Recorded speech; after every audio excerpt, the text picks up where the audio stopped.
Nobody's online yet because I just cut it on. Oh, okay. So.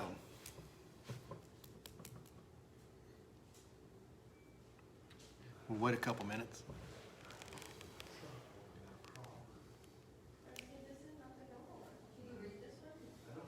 I haven't put my glasses on, okay? Tom, you can holler and say, "Hey, Aunt Heatwell." Hey, Aunt Heatwell. How you doing? You need to get back to church.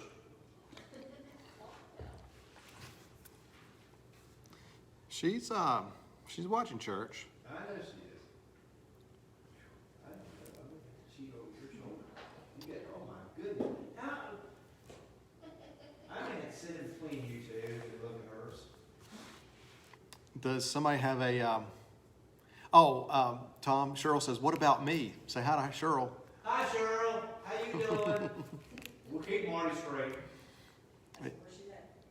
Where you at, by the way? You don't come to work. She was actually there today. Was she there Uh-huh. today? Okay, well, that's good. She didn't call and say anything was wrong with her. I think it was stuff you couldn't have taken care of for her, though. Video stuff. She says hi. Hi. All right. Hey, the Colaws are watching. Where's the old fart at? Not all that. This will go to YouTube in a little bit. Well, you might want to have me like talking to them. Oh, maybe. All right, we're going to go ahead and get started. All I've got is inside here we have Tom and Rebecca and Carol, and we have some folks online with us, and so we'll go ahead and get started. For you three, it's good to see y'all this evening. Welcome. And for you guys coming in on our virtual community, welcome. And we're going to start our Bible study with a word of prayer. Gracious God, we do give you thanks for this day, and we give you thanks for your many blessings, and we give you thanks for the folks that can join us this evening, either here in church or online, and that we can enjoy a time of study with one another and contemplate the work of God and what He has done in the history of the church and its beginnings as we look through Genesis and explore some of the little stories that we have as we begin this time together. For it is in Christ's name we pray. Amen. All right, we're going to continue with Noah. I guess last week as we left off with Noah and his family and the animals are in the ark. The waters, do you remember what it said about the waters? They came down, but they also came up, didn't they? And so it helped to kind of cause this water to I guess, rise much more quickly because in the time span it was about 40 days, 40 nights, or that all this rain was just in developing this mass amounts of water. And if we remember, it said that the water was so high, it was like 22 feet over the highest peak. And, I'm not exactly sure what the water would have looked like then, but I mean, for us, we imagine what will be the highest peak that we know of. It'd be Mount Everest, I think, and that's what, like 23, 4, 5,000 feet above sea level, which would be a massive, mountain to look up. And imagine 22 feet just above that. I mean, 22 feet, you don't even have pools that have that deep of a, I guess. I guess 20 feet would probably be the deepest for divers. So that's deep when we think about all of that. And so here's Noah and his sons and their wives and Noah's wife and all these animals who are on this ark. We said last week, I think, that it calls itself, they call it an ark in most texts because an ark means more of a chest versus a boat. A boat is meant to move back and forth, to travel, whereas the ark was just to contain Noah and his family and these animals for the duration of this flood period. It wasn't for it to be a vessel of travel for them. It was just to kind of help them just float for a while is basically what it was doing. And so we find now that they are on this boat, and we're going to start with chapter 8.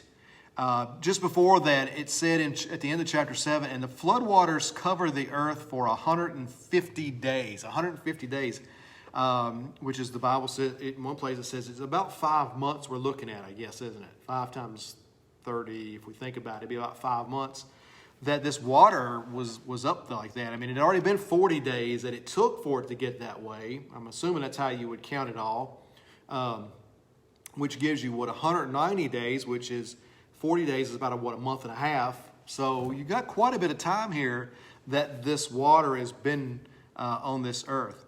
And so in chapter 8, we begin with a story of the flood beginning to recede, the waters starting to go down.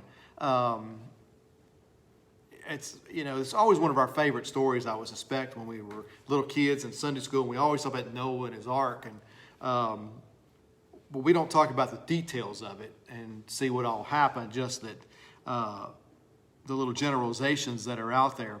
So chapter 8, verse 1, but God remembered Noah and all the wild animals and livestock with him in the boat.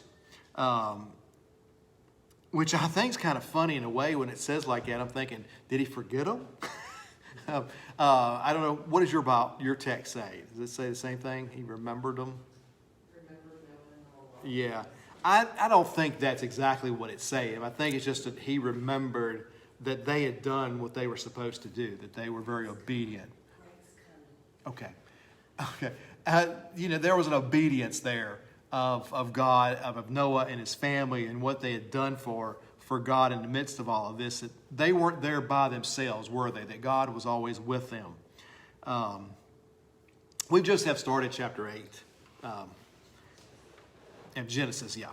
And it says he sent a wind to blow across the earth, and the floodwaters began to recede. So I guess that's sort of a welcome thing for Noah, because he knows now. I'm assuming that once the rain stopped, he probably could still feel that the boat was not rising anymore. I don't know. It just overwhelms me just to think about what it must be like to have been in that ark. As waters, as you're just kind of like a cork going up, and then you're just kind of floating there. And Noah really would have had no idea when this was going to stop, would he? Or when he was going to go down, or if he ever was going to, because God only told him that he was going to cause a flood to destroy the earth, didn't he? He never said really, I don't think, that, and the waters will go down eventually and you can step back on dry land.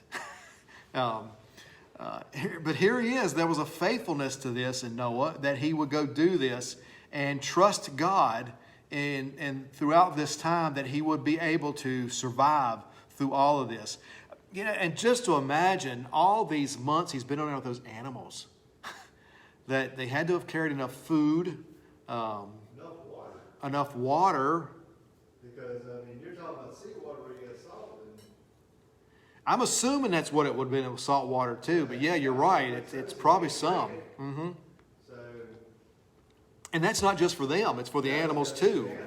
Mm-hmm. So you've got to feed them and hope that animals are separated enough they don't eat each other. There's a lot that was in this ark that had to be contained within it. Well, it says that the underground water stopped flowing, and the torrential rains from the sky stopped. And tomorrow, don't think about the same torrential rains that I hope that they're happening here, even though we might get quite a bit of rain. So the floodwaters gradually receded from the earth, it says.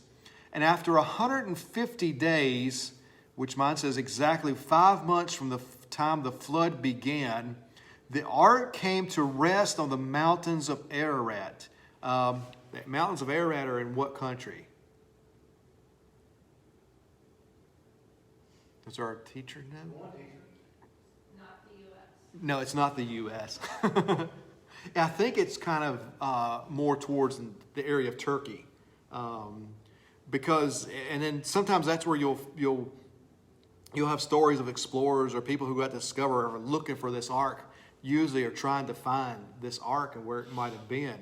But I think that Ararat would be more located in that area of Turkey, if you want to kind of look at your map later and see about where that is. Which makes sense. I mean, all of that is the same sort of region that we're within in this time. Because remember, we're not in Israel. We're not in that part of the world yet. So 2.5 months later, as the waters continued to go down, other mountain peaks became visible. I mean, 2.5 months later, if you've already been out there, say at least six and a half, when you count the 150, the 40 days it took for the waters to rise, 150, and then if this 150 is when it all stops, then you've got another 2 months. I mean, that's a lot of time on this ark, isn't it? Well, it's also pretty impressive that it's receding that fast. Well, yeah. I mean, if you're saying it's at 22 feet above the highest peak, you know. But right now it doesn't say it's all the way down yet. It just says mountains are starting to appear. But you're right. About receding that far down where they can Yeah. receive things. That's right. It's coming down pretty quick, isn't it? It's impressive to recede that fast. Yeah, yeah. And I wonder if some of that water that was coming up, those fissures or whatever, are allowing water to go back down now, where that would have been. I don't know. I don't know where the water was going to go. It's one of those questions I can't answer. I don't think any of us can answer that through here. But it is interesting. It's interesting to think about, isn't it? Yeah, but that's really impressive. It can come down that far. Yeah. In a couple months where you can start seeing things. Sure. You know. And we still have a little bit of time to go. But yeah, I mean, he's starting to see peaks of mountains. And so another 40 days.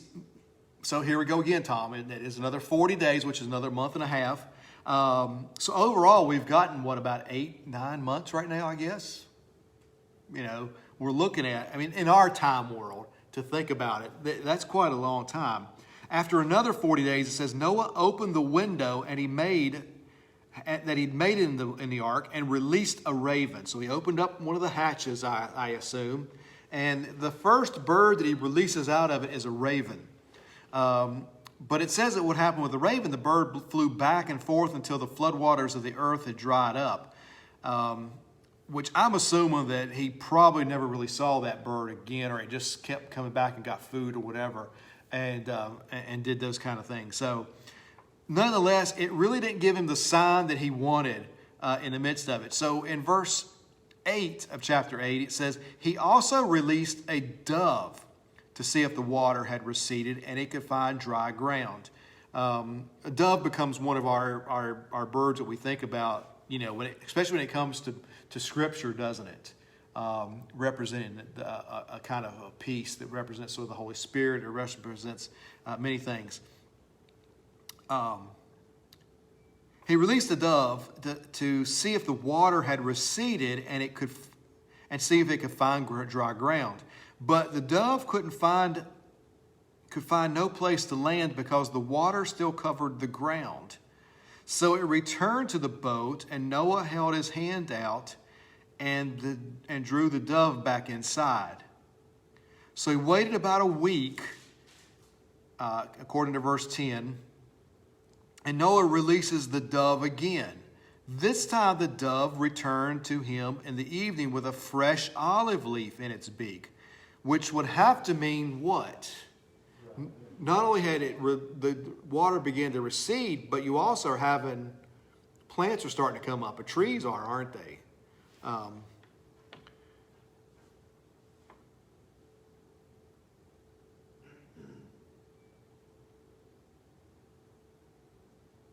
After waiting another 7 days, let's see, Then Noah knew that the floodwaters were almost gone by that time.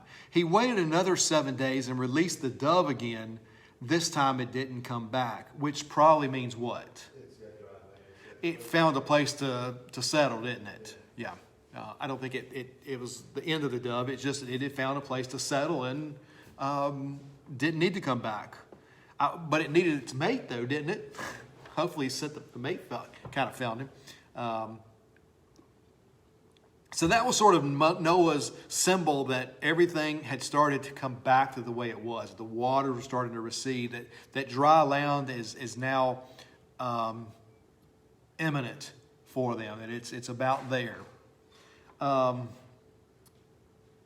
So we get to verse 13. We've gone through this process of the floodwaters have started to recede.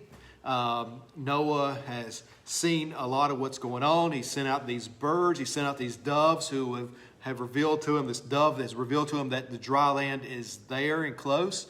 So verse 13 wants us to know that Noah was now 601 years old. A spry young man he was. And on the first day of the new year, 10 and a half months after the flood began. That gives us a clue there, doesn't it? 10 and a half months. Almost a year that this process took.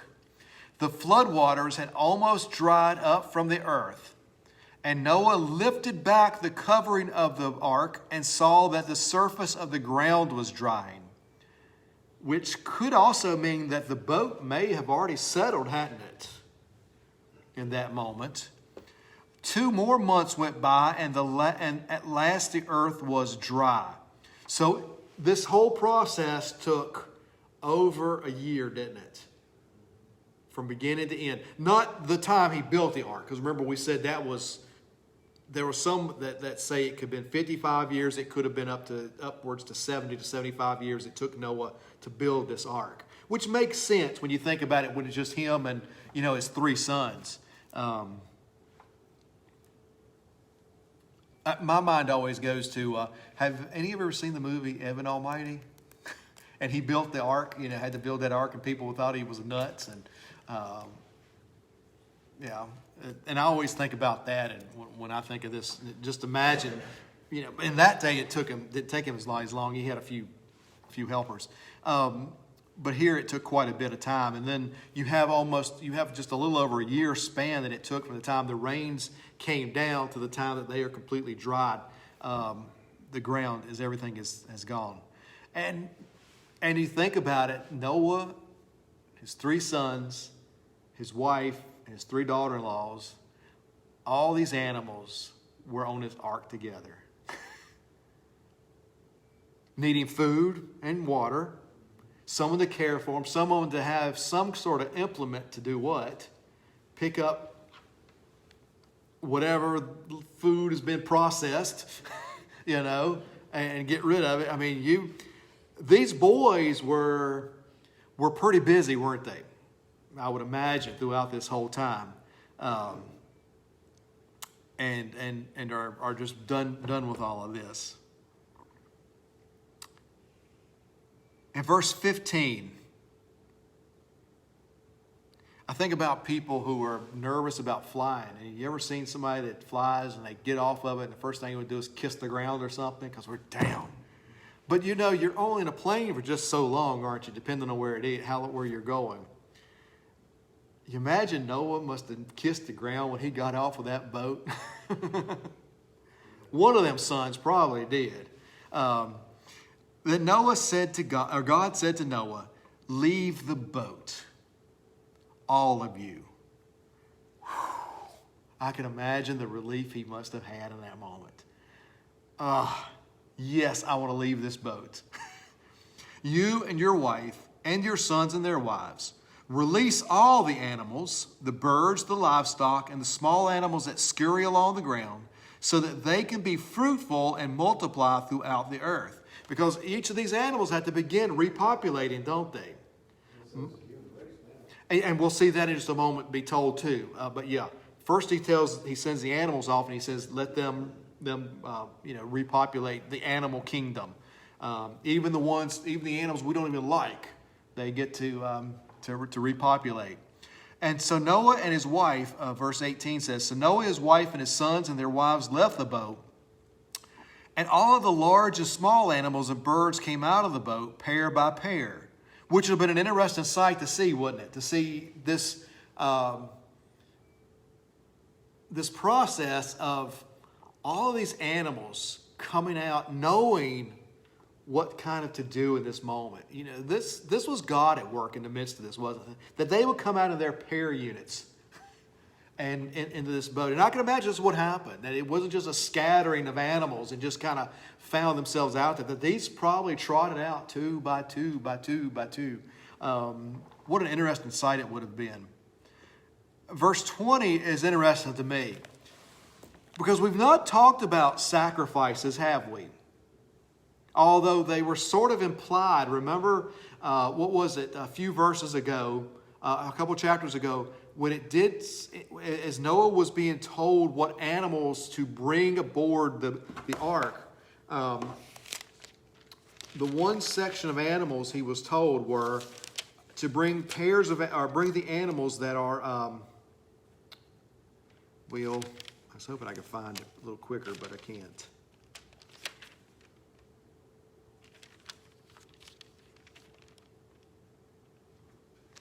Well, nonetheless, when he had talked about some of the animals, some of them it looked like they were to be these chosen animals that would be for a certain purpose. Oh, yeah. In chapter 7, verse 2, where he says, "Take with you 7 pairs, male and female of each animal I have approved for eating and for sacrifice." So, even though we kind of touched on a little bit, I think, earlier, when you kind of think of Cain and Abel, who are, in a sense, giving an offering to God, but it doesn't quite say it in a way of a sacrifice, does it? Although, I would imply that that's probably what God was asking for, wasn't it? And that's kind of why Cain's was rejected and Abel's wasn't, was because for Abel it was more of a sacrifice, in the sense of when Cain, it says he just kind of brought some food, to offer to God. So, here in our lesson for tonight from chapter 8, verse 20, it says, Noah built an altar to the Lord, and then he did what?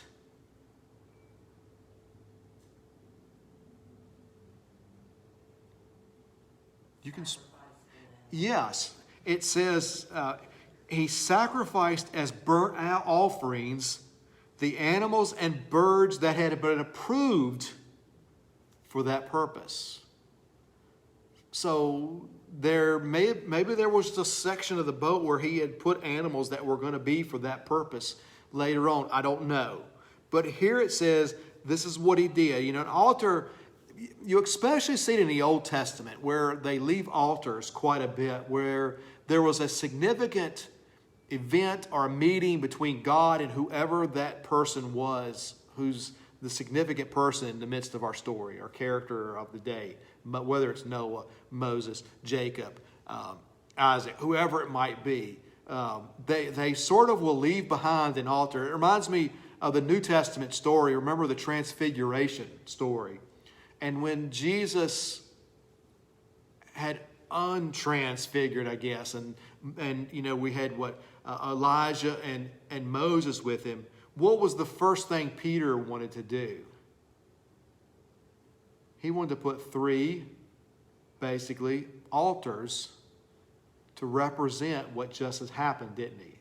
And Jesus said, don't do that because I don't need those representations. But in the midst of this, we do see that happen. But also the altar for this purpose was to burn the sacrifice, wasn't it? You had to have an offering.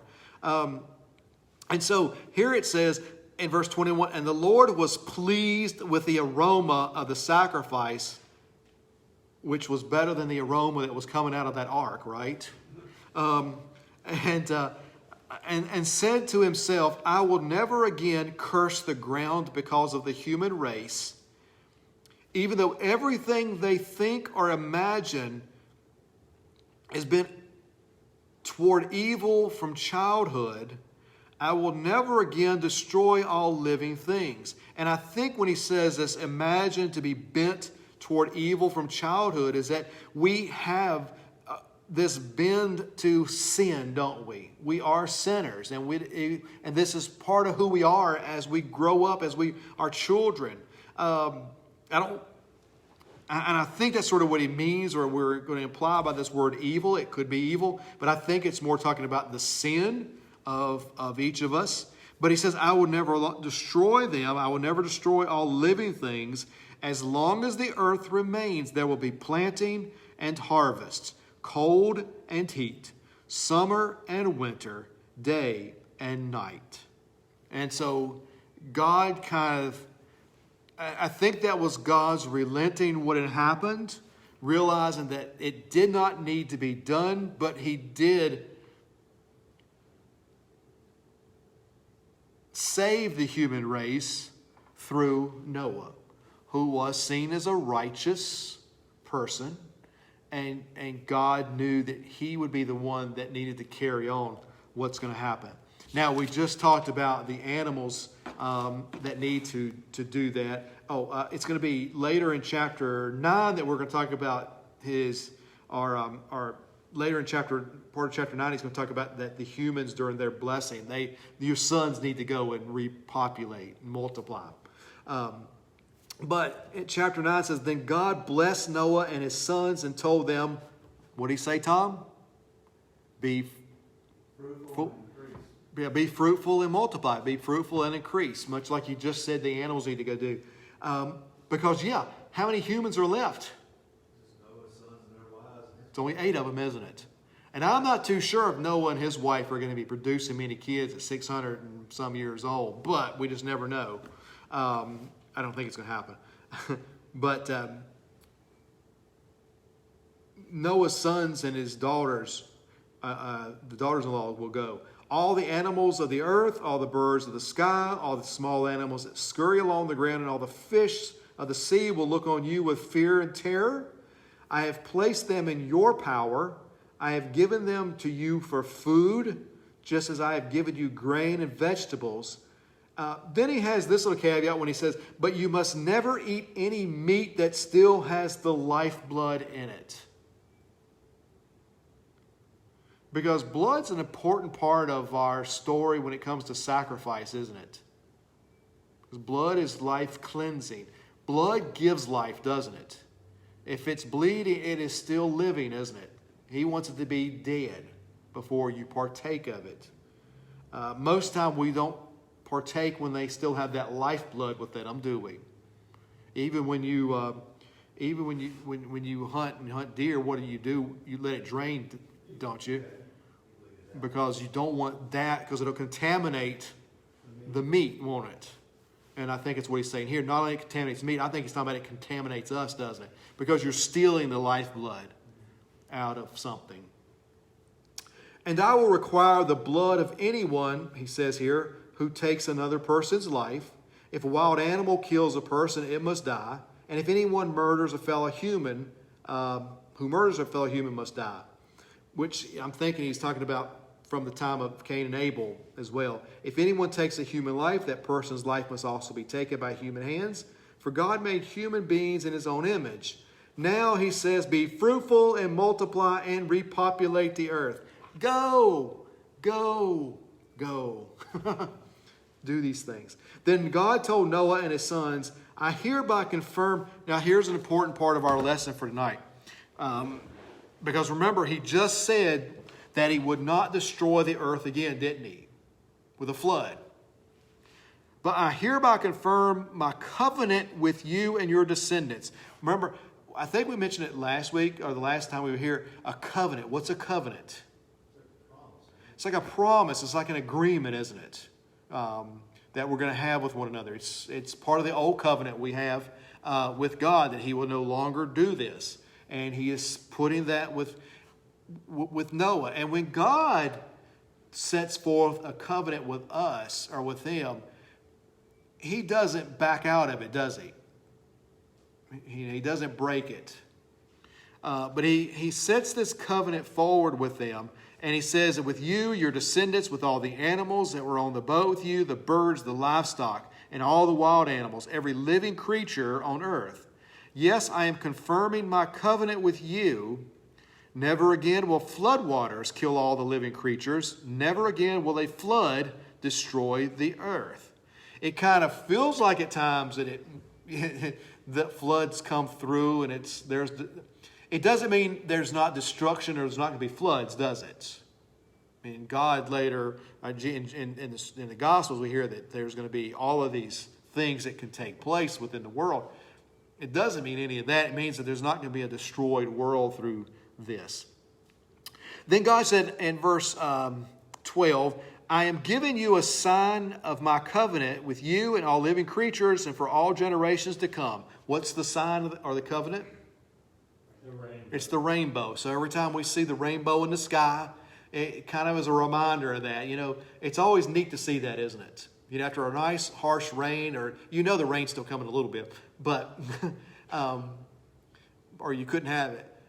But it's even neater to see a double rainbow sometimes, and you think, oh, God's doubly blessing us tonight, isn't he?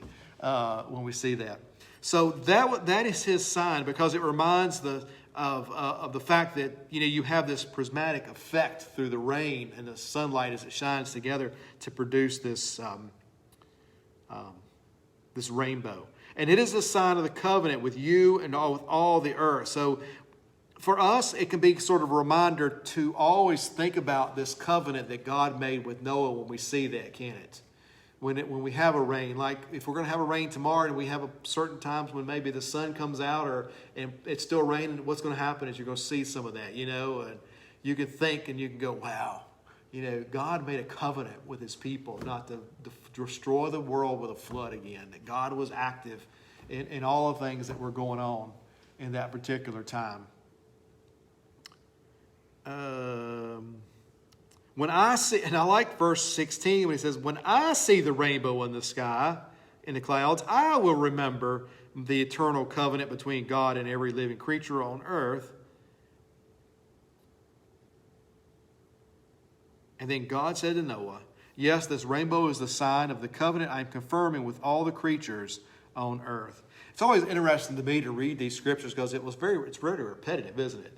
Okay, we already heard you say you're going to say a covenant is going to be a rainbow, and it keeps going. But I think it's more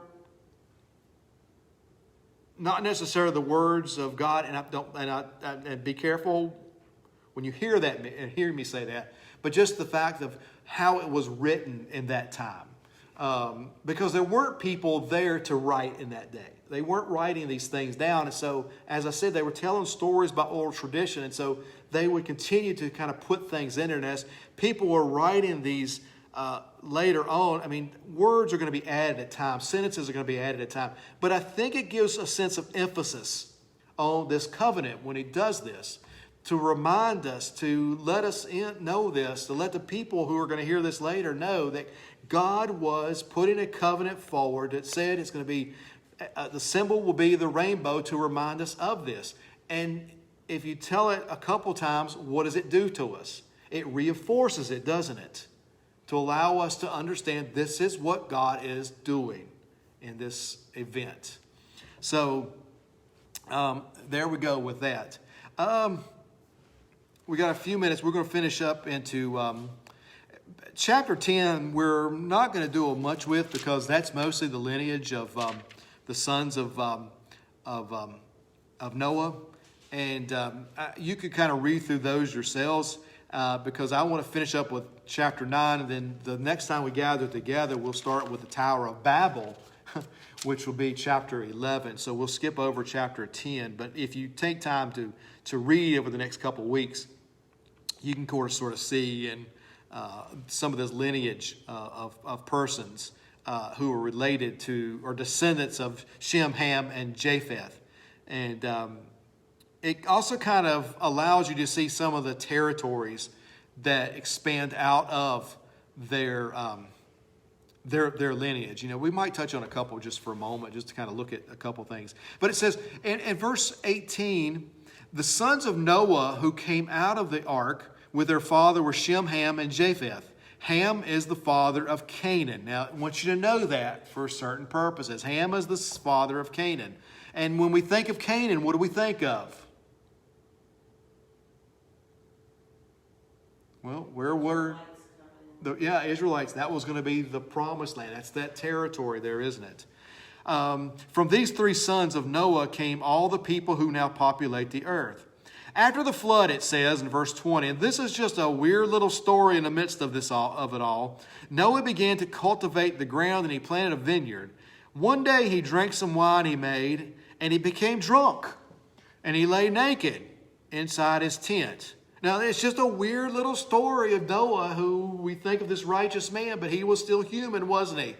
And he just goes and gets drunk. It's weird that he or a little odd that he goes and he's naked for some reason in the midst of it. And we can imply anything we want out of that, because it seems like there's this sin that's involved in this, especially this drinking, this drunkenness. But it says Ham, the father of Canaan, saw his father naked and went out and told his brothers. Shem and Japheth took a robe, held it over their shoulders, and backed into the tent to cover their father. And as they did this, they looked the other way so they wouldn't see him naked. When Noah woke up from his stupor, he learned what Ham, the youngest son, had done. And then he curses him. Actually, he doesn't curse Ham, does he? Who does he curse? Canaan, doesn't he?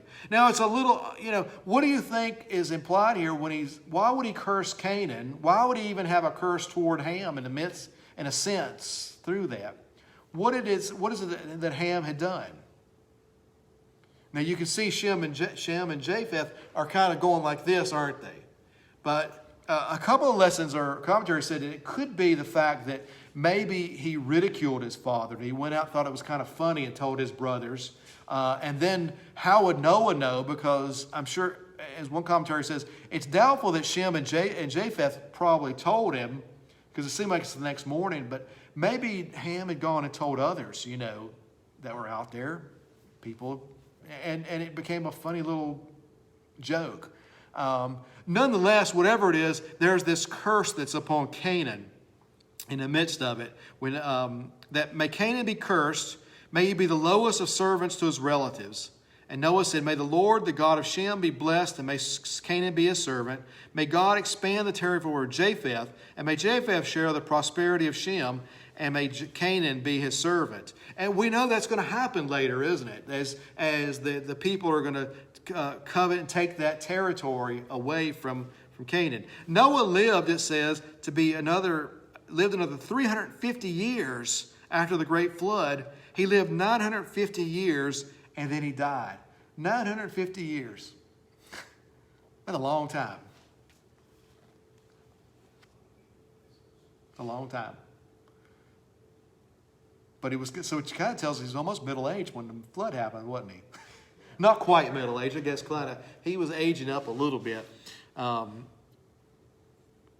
so there's our story of Noah's Ark and what happened post that. Now, we do know in chapter 10 that we have the families of Shem, Ham, and Japheth, and maybe we'll share just a little bit because as I was thinking about it, it is sort of a little interesting to look at some of the things that are in there. Because it does tell us the descendants and what territories become named after him. One of the things it tells about Japheth is if you look in verse 4, the descendants of Javan were Elisha, Tarshish, Kittim, and Redanium. And it says their descendants became seafaring peoples that spread out to various land, each identified by its own language, clan, and national identity, which would kind of tell us where would those peoples have navigated towards? More toward the ocean, the sea, wouldn't it? If they're seafaring people, which means they're probably going to be on ports, aren't they? So that kind of allows us to think about those territories in the midst of it. So we do have Ham being listed. His descendants were Cush, Mizraim, Put, and Canaan. Cush was the ancestor of Nimrod, who we'll talk about later, who was the first heroic warrior on earth. Since he was the greatest hunter in the world, he became proverbial. People would say this man is like Nimrod, the greatest hunter of the world. He built a kingdom in the land of Babylonia with the cities of Babylon, Akkad, and Calneh. From there, he expanded the territory to Assyria, building the cities of Nineveh. And it's interesting to me, Ham becomes the father of Canaan. And we think of Canaan being one of the lands that is overtaken through the Promised Land period. But what's funny to me is that later, if you think about Assyria and Babylon, the Israel gets divided in two. It becomes Israel and Judah. But the people of Israel, who do they get captured and dispersed by? Wasn't it was the Assyrians, actually, were the ones. The Babylonians took the people of Judah later. Now, they didn't spread them out. They just kind of held them captive like the Egyptians almost did. And so it's kind of interesting to hear that, isn't it, or see that there's this lineage in Ham where we have the Babylonians and Assyrians, which sort of in a way means that even though they're subservient or servants to this people, in a way, they also become their captors, or in some sense as well. Also, the Philistines come out of Ham. You'll see that if you look over in verse 15, you can see that some of Canaan's descendants will end up being like the Hittites. We've heard these people, haven't we? The Hittites, the Jebusites, the Amorites, the Girgashites, the Hivites, the Akites, the Sinites. All of these we've heard of in language. And the territory of Canaan also extended from Sidon in the north of Gerar and Gaza in the south, and east as far as Sodom, Gomorrah. So we understand that these were descendants of Ham, identified by clan, language, territory, and national identity, which kind of looks like that was a very vast territory that comes through Ham. I'm not sure which the region. It looks like it's probably more in the middle, more land-based. And then Shem, we also can see some of his descendants and who they might be. All these descendants, the territory they occupied extended from Mesha all the way to Sephir in the eastern mountains. Descendants of Ham had their own clan, a language, territory, and national identity, possibly meaning they were more mountainous peoples. It looks like Japheth is the easiest one to identify. In the midst of it, everybody else seems to be more land-based. And these are the clans that descended from Noah's sons, arranged by nation according to their lines of descent. All of the nations of the earth descended from these clans after the great flood. And so you're going to have all of these groups of people now. So it doesn't give us an idea of how many years this is, but I mean, we can judge a little bit on the fact of Noah living 350 years after. That you're going to have people's, his sons would have to have been at least, they're at least 350 years old, if not old, probably older than that. So in 350 years, that's a lot of population that's happening as kids grow. They're continuing to do what needs to be done. So, yeah, that's our story from. Just in 10 chapters, we've had the world created. We've had people. We've had lots of people. We've had sin. We've had God get mad about sin. We've had the righteous on an ark. We've had the earth destroyed.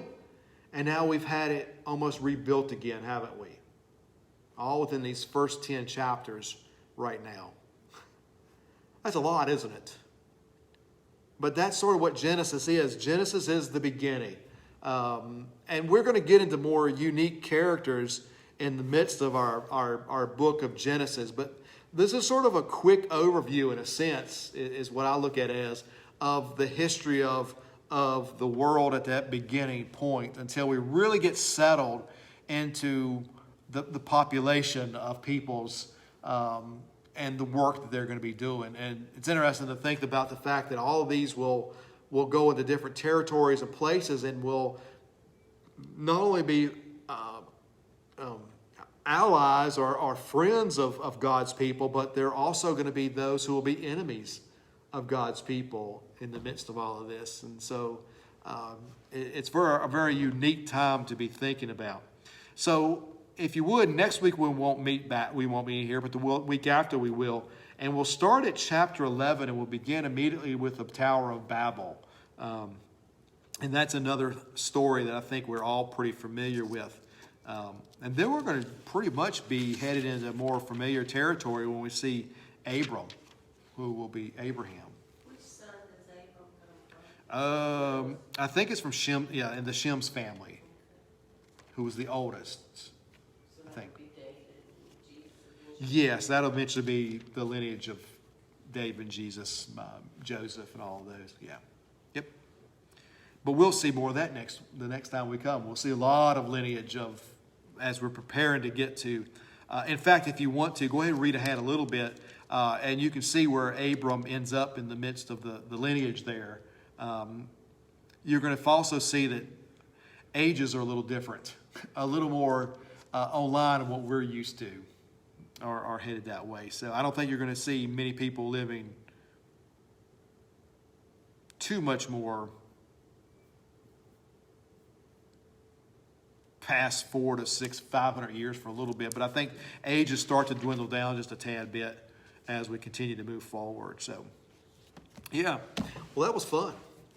Had a lot of history to go through in